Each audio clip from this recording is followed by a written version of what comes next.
এসেছো? আমরা তোমার নোংরা হাতের ব্যাকটেরিয়া। সে কেমন করে? মিনা, তুমি খেলে আসলে এবং তুমি নিজের নোংরা হাত ধুতে ভুলে গেলে।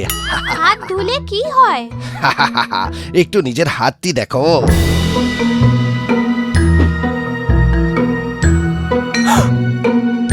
কোথায় যাচ্ছ?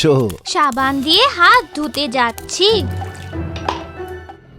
মিনা তো আজ বুঝলো আপনাদের বুঝতে হবে যে হাতগুলি পরিষ্কার রাখা কতটা জরুরি।